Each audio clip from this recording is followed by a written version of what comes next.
My fellow Rotarians, in the last year I have met many of you, and I've seen again and again that the passion for being a Rotarian is the same worldwide. I think it is imperative that we channel this passion to help our organization grow. From inception until about 15 years ago, Rotary enjoyed steady membership growth. But since 1997, our membership has been level at 1.2 million members. On closer examination, we see that there are areas of the world that are still growing. However, there are many other areas of the world where our membership is steadily declining. And in that time frame, the average club has shrunk from 42 members to 35 members today. We've come to realize that a global one-size-fits-all approach to increasing membership does not work, and that we need to focus our efforts locally. As a result, Rotary's Board of Directors created the Regional Membership Plans Initiative. 22 regional teams working with Rotarians to empower each region to use the strategies that work best in their districts and clubs to attract and retain a diverse membership. It's an exciting initiative, and I encourage you to support it. Contact your district governor to learn about the goals of your region's plan and how you can get involved. At the grassroots level, you can attract new members by sharing your passion for Rotary. If every one of us brought in just one member, we could solve our membership problem immediately. But in order to do so, we must ask others to join. Surely each one of us knows a family member, a friend, or a colleague who would be a good Rotarian. You probably know that as a young man, I was actively involved in Key Club, the Interact program of Kiwanis International. But as I aged out, they made no attempt to keep me connected. I instead joined the Norman Rotary Club after one of my dear friends sponsored me. I cannot stress enough how important it is that you ask. Invite colleagues to one of your club's events, or ask family and friends to get involved in one of your club's service projects. And don't forget that many Rotaractors would love to join a Rotary Club. Ask them too. Let's open the door to the new generations we've invested our time and money in, and make their transition to Rotary as easy as possible. Let's remember that once new members join, we must engage them in our clubs by involving them in service projects and making use of their unique talents. Remember that an active, engaged member is much more likely to stay a member for the long run. Some of you may have heard of my own personal experience in Rotary. Shortly after joining the Norman Rotary Club, I terminated my membership for lack of attendance. Quite frankly, my club never engaged me, never gave me anything to do, so I just quit going. The incoming club president met with me and asked me to chair the club's Rotary Foundation Committee the next year. For me, that made all the difference. I now had a reason to be a member of the club. Over the years, as I became more deeply involved, Rotary became more and more important in my life. In other words, my life was changed by Rotary. One final point. In today's fast-paced world, potential Rotarians are juggling commitments to family and work, fighting to find more time in their lives, and often feeling the economic pinch. So let's make our clubs and club meetings as attractive as possible to a diverse group of prospective members so that each one feels welcome, valued, and knows that the club cares about them and their needs. I hope you will join me in this challenge to grow Rotary's membership. I am confident that together, by sharing our passion for Rotary and engaging our members in service, we can make incredible progress toward our goal of increasing our membership and Rotary's impact in the world. Thank you. Thought today under the auspice of the Rotary Club, which is organizing this program, we should discuss a little bit on the membership development month that is coming up. And I'm joined by President Balan Velan to my right, who is the president of Cantonment Club, and immediate past President Ramakrishna from Lakeside. And both of us, all three of us, wish to tell you a little bit something about how we can plan the membership development that is coming along. The fundamental thing is that everybody is talking of about a 10% attrition, or maybe probably 5 to 10% attrition, and people want more and more members. Old members keep retiring or lack interest or go back for a year or two and they come back again. So the idea is to keep the club flowing with new members all the time. And new members will add the new ingredient of service and will be future leaders as well. So with this as a little background, I'd like to ask probably Ramakrishna and Velan side by side as we go along, because we'll be sharing this thing all together with common interest. How do we go about increasing our membership? Is there a way that you have a particular plan, or how do we go about it? There are so many clubs in our district, and so we started last year in our club 17 members, and then increased the membership to 24 and a prospect members to another 4 by the end of the year. What we did was first engage the communities around us. We stay in an apartment complex, and then most of our members are from nearby apartment complexes. That's the first point of attraction.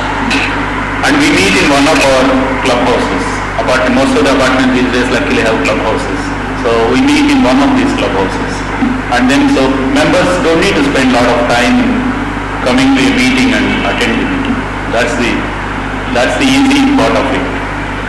The next point is most of the apartment complexes, there are about 50 apartment complexes in that area, and all of them have a common email group as well.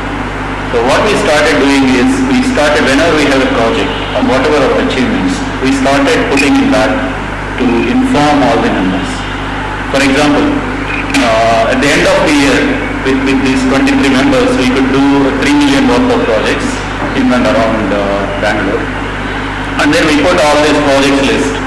Looking at the projects list, within 3 days, we got 5 prospective members from the nearby communities asking us how do we join Rotary. So this you put up on a website, or?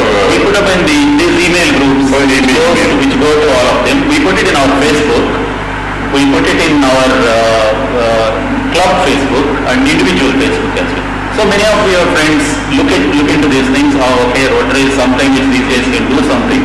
And surprisingly, I even received mails from my friends who are in Pune and New Delhi, etc. who says, Ramki, how do I join Rotary?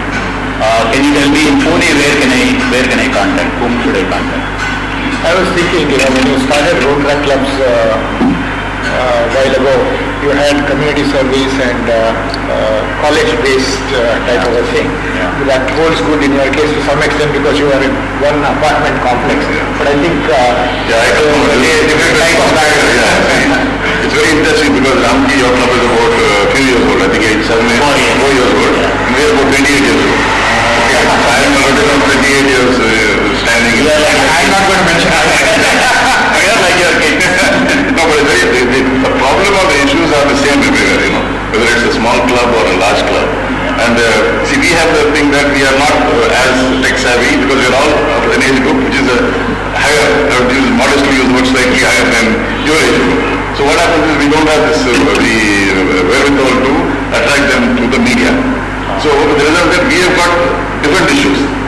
Because we are basically community-based, you may say, because most of the members are from around us, but there are people from Jayanagar and other places also. So the issue I think is now what we would do is probably first tap the Rotarians themselves, with their own contacts and own friends, because now all of us have got sons who are old enough to be Rotarians and sons' friends are also there. So I think we will try to hit that kind of approach so that,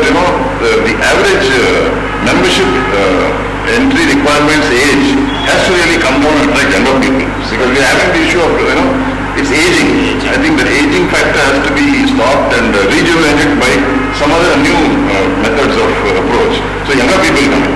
And this is, I think, we are not really trying to move to that. We're asking all our members not to get friends, but sons of friends. Or nieces, nephews who are of say 30 age group, 30, 35, that age group, to come in. And there is slight success, but it's not going to be an easy task. One of the things that we found successful in our own club, that is Roundtable Bangalore, time-old tested method was we used to have what is known as a classification survey. Of course, we were one of the fewer clubs in those days. Now there are 50 clubs. In those days, we used to survey the classification and see who are all the most probable candidates that we would like to take into club, because there would be people from TBS, there would be people from showrooms, there are different varieties of people, lawyers and things like that.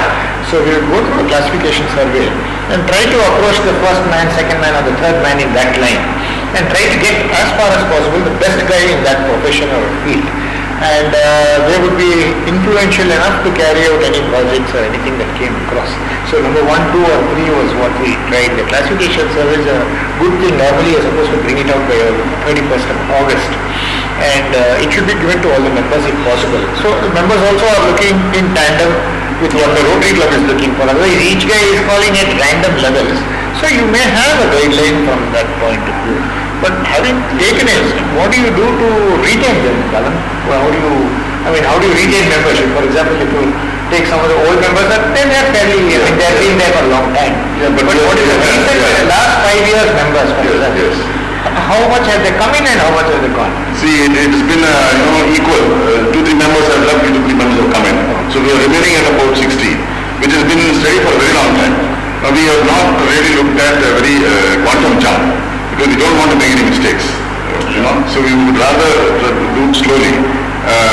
But what we're trying to do retention is, what we find is that the club system or the methodology that we adopt, these 4 avenues of service, individual silos of operation, the CLP now is going to change that. We are trying to get that into our club also, but in a different manner. Each club is free to look.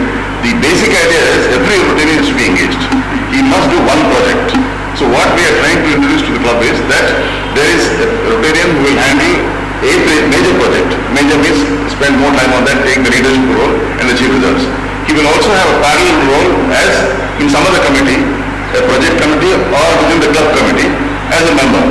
So there will be 2 roles. Every Rotarian has to have 2 roles. He will have 2 functions, not that just one. The newer project and done with it. So this we are trying to introduce. Of course, we just started it this year. We hope that we will be able to take our members along with this. How did you manage the project? Interestingly, we did something similar. We started with the goal of 100% engagement during the year. That means each member should be at least leading or co-leading at least one project. So I'm happy to say all of them, including the new members who joined later part of the year, all of them participated in some project or led some project during the year. So that is something which I could present to the annual report in my club. And what is interesting is when people look into or what I observed is not all members are aware of all the projects of the club. This is something which we observed. So what we started doing is we started a club presentation. Every year we update this of what all we did as part of the club. And then this year we even publicized in various channels, Facebook, e-groups, etc. And then when our club members looked into all these projects, in fact, I can see in last 1 month, the engagement increased much more. Even the members who were doing only one project or so, they were engaging for example, few members have started already engaging on how do we raise funds for our water project, etc.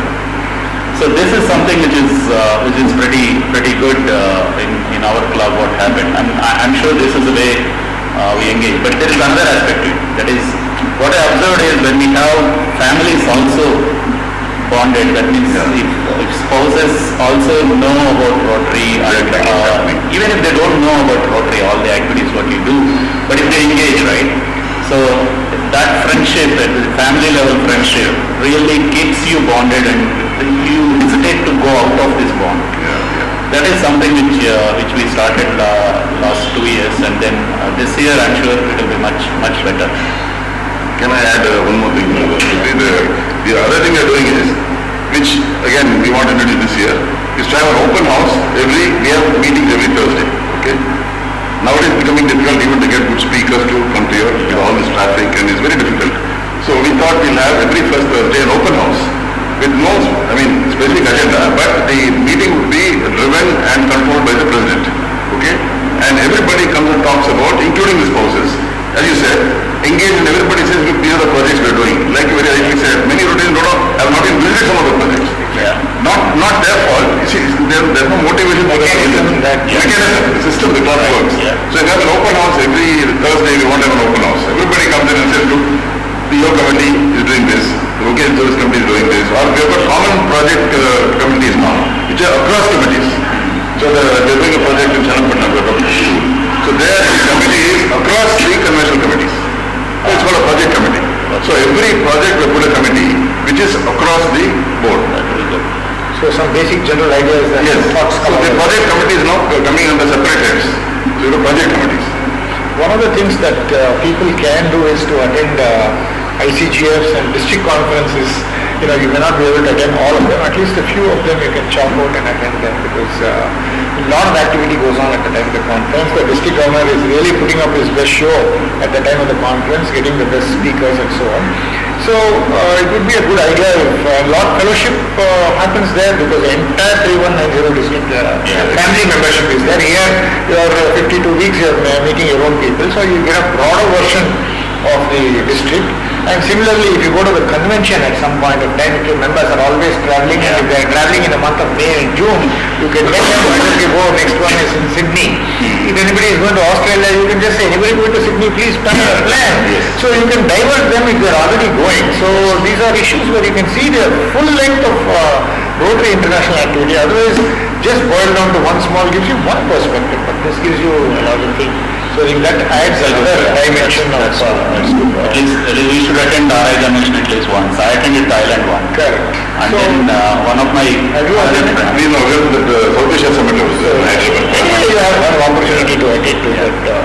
As we go along, at least one or two conventions if we attend, it will be worthwhile.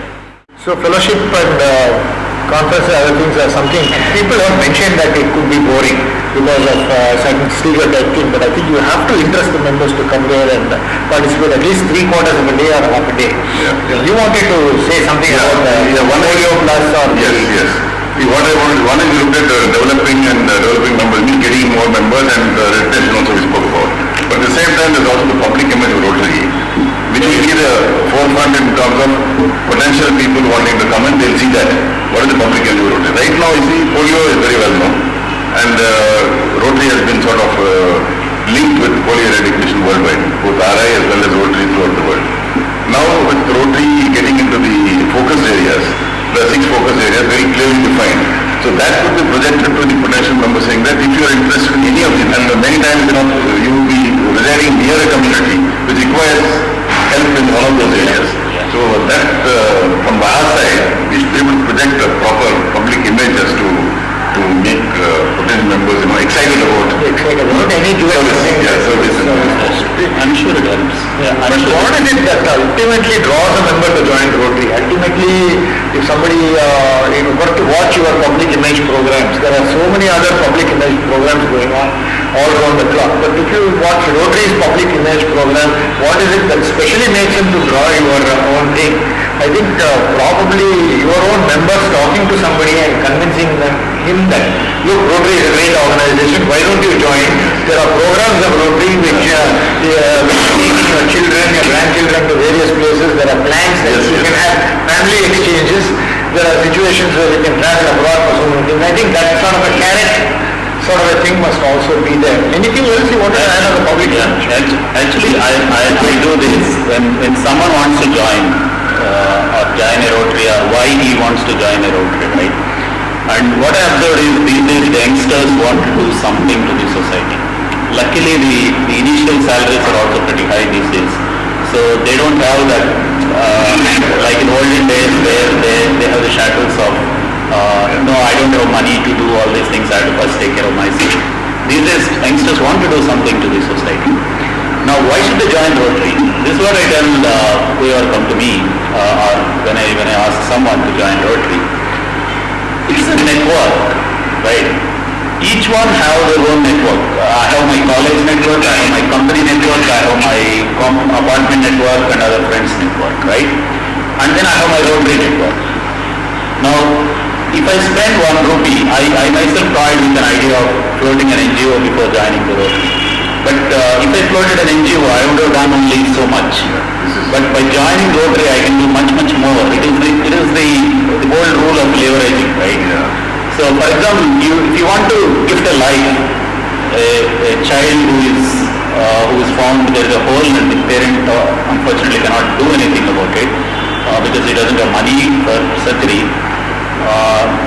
Within our Rotary club, our Rotary district, we have a scheme, right, where anyone donates 30,000, he can donate a life.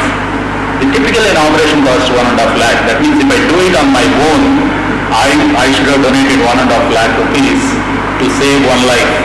Now with the same 1.5 lakh rupees with the Rotary network, I can save 5 lives. That's the power of Rotary. Absolutely. Right? You can do much, much more. And now if you bring in matching grants, etc., maybe for every rupee of your spending and effort, you might be able to do 15 rupees worth of projects are saved, right? And typically people are passionate about something. Some are passionate about water and civic. Some are passionate about education, literacy, right? So if you have a club, if anyone wants to do these things, they should join the Rotary nearby who is doing more active in these activities. That's and this one of the tenets of Rotary being fellowship as a acquaintance as an opportunity for service. Then acquaintance develops into closer bonds as you join. Plus acquaintance, then you become friends, then becomes family. So that is a very big draw, that fellowship and this thing, acquaintance. And of course, and that is the draw, right? And while doing what you are passionate about, you are also enjoying with other resources as well, not just your resources, you also are building a lot of friendships. Yeah, exactly. You are getting so many friends. Like-minded. Yeah, that is something which is amazing. I wanted to just add one more point to this. That is, all Rotary clubs can extend after they are comfortable in their own life, in their own settlement of 5 years or 10 years or whatever you consider is comfortable for you. You can extend your membership by sponsoring a new club, by adding 25 or 30 people. As we go along, there are RBCs that are there, your club may be having RBCs, and other people who are almost ready to be Rotarians. You can extend the Rotary circle to them and make them Rotarians if things are feasible. So extending a Rotary club is also part of our membership thing. So you can keep that at the back of your mind. Whenever there is a chance, there is an extension committee chairman, you can tell him that extension is possible from your club, and the government will consider that, and that will be a good thing. The one other point that I wanted to mention was that you're literally at your own when you join Rotary here, because you can make your own dais the way you want it.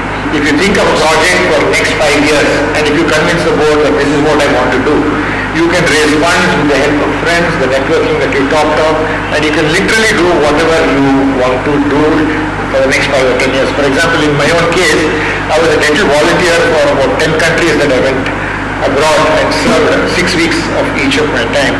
And literally I had to work on my own.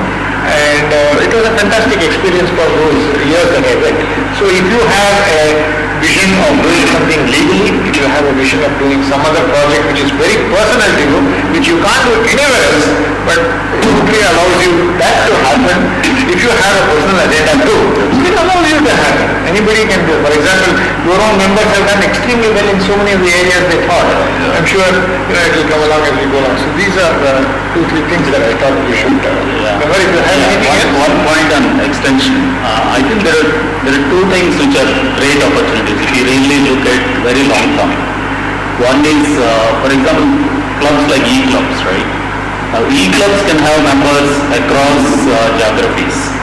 Now if there is a concentration of one geography, they can maybe float that as a separate club. Maybe even a physical club, so that concentration, right? That is one way of looking at it. The second is, this is pretty long term. This we started doing in our club.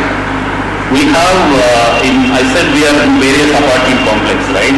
In our apartment complex, we have kids of 10 years, 8 years, 9 years. they really want to do something.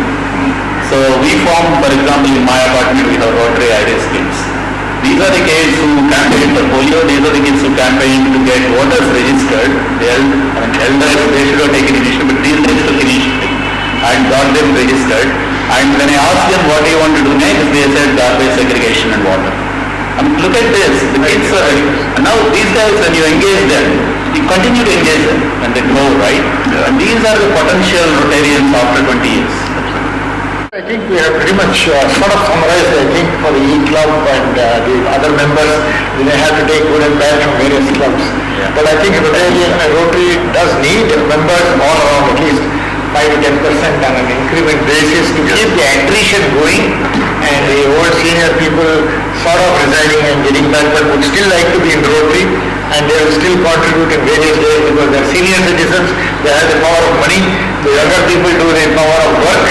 So you can have a nice mixture starting from 25 years to all the way up to 70 and odd years plus we have. So with these few words, if you have nothing else to say, Bhavan and Rami, I would like to thank you. I just want to add one thing, that make sure that every Rotarian in your club is engaged. Correct. Like this year's theme is, engage Rotary, change lives. I'm very apt for this year because unless you engage every Rotarian, you will not, get to that thing to change lives. And there are always get change. They are fully engaged in Rotary. So I think engaged Rotary is really what the mantra for the club presidents to make sure that you retain the members. Thank you. Thank you very much. Thank you. Thank you very much. Thank you. Thank you very much.